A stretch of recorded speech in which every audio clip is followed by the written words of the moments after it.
नमो नमः।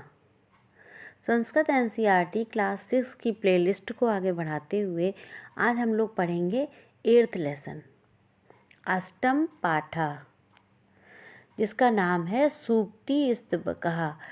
इसका अर्थ होता है सु माने अच्छी, सुंदर, उक्ति माने विचार या वचन, स्तबकः माने होता है गुच्छा, संग्रह।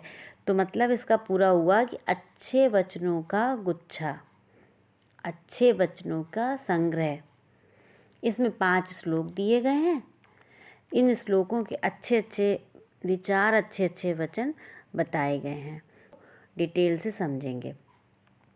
पहला श्लोक है उद्यमेन ही सिद्ध्यन्ति कार्याणि न मनोरथः न ही सुप्तस्य सिंहस्य प्रविशन्ति मुखे मृगाः। उद्यमेन ही सिद्ध्यन्ति, परिश्रम से ही सिद्ध होता है। कार्याणि न मनोरथा, कार्य पर परिश्रम से ही सिद्ध होता है, सोचने से नहीं। ना ही सुप्त सिंहस्य प्रविशन्ति मुखे मृगा, सोए हुए शेर के मुंह में मृग अपने आप ही नहीं आ जाता। मतलब कहने का ये है कि सभी कार्य परिश्रम से ही सिद्ध होते हैं, केवल इच्छा या सोचने मात्र से पूरे नहीं होते। जैसे कि सोए हुए शेर के मुंह में पशु, मृग या कोई भी पशु स्वयं प्रवेश नहीं करते, शेर को भी उनका शिकार करना पड़ता है। ठीक है, इस तरीके से। अब दूसरा श्लोक पढ़ते हैं हम लोग। क्या है? पुस्तके पठिता पाठा जीवने नैव साधिता किम भवेत तेन पाठेन जीवने यो न सार्थका। पुस्तके पठिता पाठा, यदि पुस्तक में पढ़े गए पाठ को जीवने नैव साधिता, जीवन में अगर धारण न किया गया या उसका उपयोग में न किया गया, उपयोग में न लाया गया, किम भवेत तेन पाठेन जीवने यो न सार्थका, तो ऐसे पाठ का क्या लाभ है? मतलब उस पाठ को पढ़ने का क्या फ़ायदा है, क्या उसकी उपयोगिता है, यदि किताब में, पुस्तक में लिखे पाठ को जीवन में नहीं धारण किया गया या जीवन में उसका उपयोग न किया गया, तो ऐसे पाठ को पढ़ने का क्या लाभ है? ठीक है, आगे और देखिए। तीसरा क्या है? प्रिय वाक्य प्रदानेन सर्वे तुष्यन्ति जन्तवः तस्मात् देव वक्तव्यम वचने किम दरिद्रता।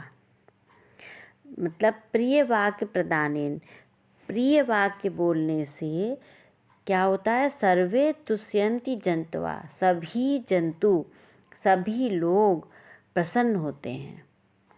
तस्मात् देव वक्तव्यम, इसलिए हमें प्रिय, वक्तव्यम वचने, हमें प्रिय वचन बोलने चाहिए। फिर लिखा है वचने किम दरिद्रता, दरिद्रता माने गरीबी, कंजूसी। मतलब अच्छा प्रिय वाणी बोलने में क्या कंजूसी, क्या गरीबी। हमेशा हमको अच्छे वचन बोलने चाहिए। ठीक है, समझ में आ रहा है आपके? आगे और देखिए। गच्छन् पिपीलिको याति योजनाम शतान्यपि, मतलब कि गच्छन् माने चलती हुई, पिपीलिको माने होता है चींटी, चलती हुई चींटी भी योजनाम शतान्यपि, शतान्यपि मतलब सैकड़ों कोस दूर चली जाती है, याति दूर चली जाती है। आगच्छन् वैन्तेय पद्मेकम न गच्छति, लेकिन परंतु क्या होता है? वैन्तेय कहते हैं गरुड़ को, परंतु न आगच्छन्, न चलता हुआ गरुड़ भी एक कदम भी नहीं जा पाता है। पद्मेकम न गच्छति, इसलिए लगातार चल रही चींटी सैकड़ों योजन की दूरी तय कर लेती है, परंतु न चल रहा गरुड़ एक कदम भी आगे नहीं बढ़ पाता है। इसलिए सदा, चाहे धीरे ही सही, परंतु चलते रहना चाहिए। चींटी से हमें निरंतर परिश्रम की प्रेरणा मिलती है। ठीक है, आगे देखिए।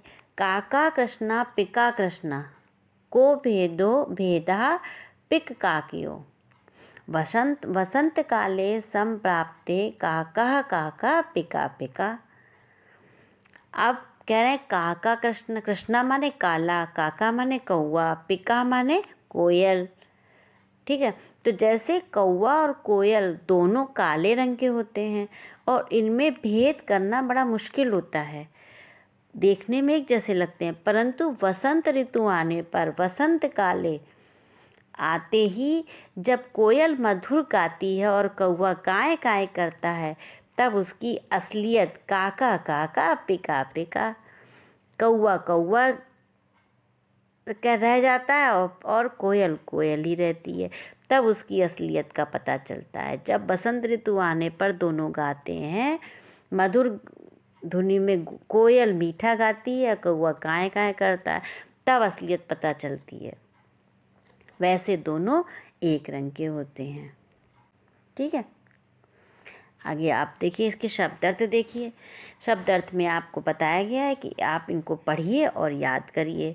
थोड़ा समझने के लिए यहाँ इंग्लिश में भी दिया हुआ है। ठीक है, उद्यमेन माने परिश्रम से, मनोरथ है मन की इच्छा से, सिंहा शेर, मृगा हिरण या कोई भी पशु, दरिद्रता गरीबी कृपणता, प्रिय वाक्य प्रदानेन प्रिय वचन बोलने से, तुष्यंती संतुष्ट प्रसन्न होते हैं, मानवा मनुष्य, तस्मात् इसलिए, वक्तव्यम बोलना चाहिए, वचने बोलने में, साधिता उपयोग किया, भवेत होगा या होना चाहिए, शुड बी। ठीक है, और देखिए क्या है शब्द अर्थ में। अब दिया है सार्थका माने अर्थपूर्ण, जिसका कोई अर्थ हो। काका कौवा, कृष्णा काला, पिका कोयल, पिक काकियो कोयल और कौवे में, प्राप्ते आने पर, गच्छन जाता हुआ, पिपीलिका चींटी नर चींटी, भ्रांति जाता है, योजना नाम 4 कोसों का लगभग 12 किलोमीटर, मतलब दूर चला जाता है। शतानी 100, अगच्छन न चलते हुए, वैन्ते गरुण। ठीक है, देखिए क्या है। अब शब्द अर्थ पूरे हो गए, अब एक्सरसाइज शुरू हो गई, अभ्यास कार्य। अब देखिए सबसे पहले लिखा है सर्वान श्लोकान सस्वरम गायत, सभी श्लोकों को मीठे स्वर में गाइए, जैसे जैसे मीठे वचन है। दूसरा क्या है, श्लोकान शान योजियत। अब आपको क्या करना है, श्लोक आधा दिया है उसके साथ का आपको जोड़ना है, चाहे तो लिख लीजिए चाहे मिलान कर लीजिए। जैसे तस्मात् प्रियम ही वक्तव्यम, इसमें क्या आएगा, वचने का दरिद्रता, कहाँ पे है ये देखिए, आप इसको इससे मिलान कर दीजिए या लिख दीजिए इसके आगे, इस सेंटेंस के आगे आप लिख दीजिए, हम इसमें मिला देते हैं, आप इसको मिला के लिख लीजिएगा। गच्छन पिपीलिको याति, योजना नाम शतान्यपि, प्रिय वाक्य प्रदानेन, इसमें आएगा सर्वे तुष्यन्ति जंतवा, मीठा बोलने से सभी संतुष्ट होते हैं। किम भवेत तेन पाठेन,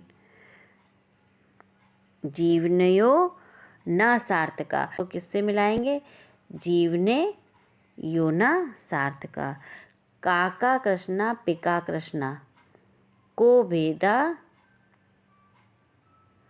पिक काकियो। ठीक है, इस तरीके से हमने मिला दिया है, आप इसको सेंटेंस पूरा करके लिख सकते हैं। प्रश्ना नाम उत्तराणि लिखत, अब प्रश्नों के उत्तर लिखने हैं। नंबर 1 है सर्वे जंतवा केन तुष्यन्ति, सभी प्राणी जंतु किससे संतुष्ट होते हैं, तो क्या लिखेंगे, सर्वे जंतवा प्रिय वाक्य प्रदानेन तुष्यन्ति, पिक काकियो भेदा कदा भवति। अब कदा कदा की जगह पे क्या लिखेंगे कि पिक काकियो भेदा वसंत समये भवति, वसंत समये लिखेंगे। का गच्छन् योजना नाम शतान्यपि याति।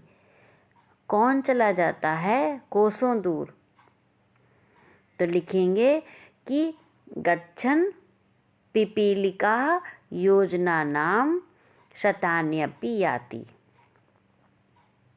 पिपीलिका चींटी, नर चींटी। अस्माभिः किं वक्तव्यम, हमें कैसा बोलना चाहिए। अस्माभिः प्रिय वक्तव्यम, किम की जगह क्या आएगा, प्रिय वक्तव्यम। अब देखिए आगे चौथे में क्या दिया है एक्सरसाइज में कि उचित कथनानाम समक्षम आम, अनुचित कथनानाम समक्षम न इति लिखत। ये लिखना है, अगर सही हो तो आम लिखना है और गलत हो तो ना लिखना है। एक तरीके का ट्रू एंड फॉल्स है, ट्रू एंड फॉल्स जैसे आते हैं उसी तरीके से है।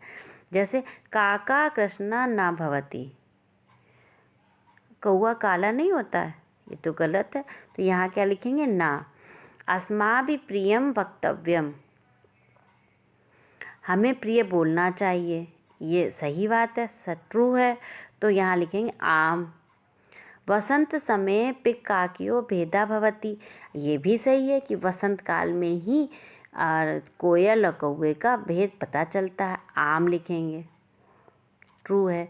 वैन्ते कि पशु अस्ति, गरुण पशु है, गरुण पशु नहीं है, गरुण क्या है, पक्षी है, तो ये फॉल्स है, तो क्या लिखेंगे ना। वचने दरिद्रता ना कर्तव्यम, मतलब बोलने में कंजूसी नहीं करनी चाहिए, तो क्या लिखेंगे आम, सही बात है, ये ट्रू है। चलिए आगे की एक्सरसाइज देखते हैं। 5वें में दिया है मंजूषाता समानार्थकानि पदानि चित्वा लिखत। अब जो ये इसमें ब्लॉग में जो शब्द दिए हैं, इन्हीं शब्दों में से इसके साथ क्या समानार्थक पद लिखने हैं। मिलता जुलता, जैसे वचने, वचने को क्या बोलेंगे, कथने, ठीक है, ये कथने आ जाएगा पहले में। वैन्ते गरुण, गरुण को क्या ये वैन्ते को क्या कहते हैं, गरुण, इसमें गरुण आ जाएगा। पुस्तके, पुस्तके में लिख देंगे ग्रंथे। उद्यमेन माने परिश्रम होता है, तो लिख देंगे परिश्रमेण। पिका कोई कोकिला, ठीक है, इस तरीके से समानार्थक शब्द लिखने हैं। अब नेक्स्ट में क्या है, विलोम पदानि योज्य, दोनों को मिलाना है, सही। अब सार्थक का आगच्छन्ति तो होता नहीं है, तो क्या होता है, सार्थक का निरर्थक होता है, इसको ऐसे करके मिला देना है। कृष्णा माने काला, कृष्णा का हो जाएगा श्वेत, ये तो सही है भाई, सामने सामने। अनुक्तम, अनुक्तम का उक्तम। अब गच्छति, आगच्छति हो जाएगा, ये हो जाएगा, मिल जाएगा, ठीक है। उसके बाद जागृतस्य तो हो जाएगा सुप्तस्य।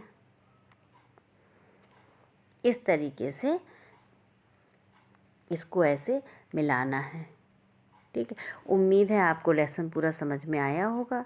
अगर आपको समझ में आया है तो ज़रूर लाइक करें, अपने दोस्तों में शेयर करें और चैनल को सब्सक्राइब करें। अगर आपको कुछ भी समझ में नहीं आता है तो आप कमेंट्स बॉक्स में लिख करके ज़रूर हमसे पूछें। धन्यवाद।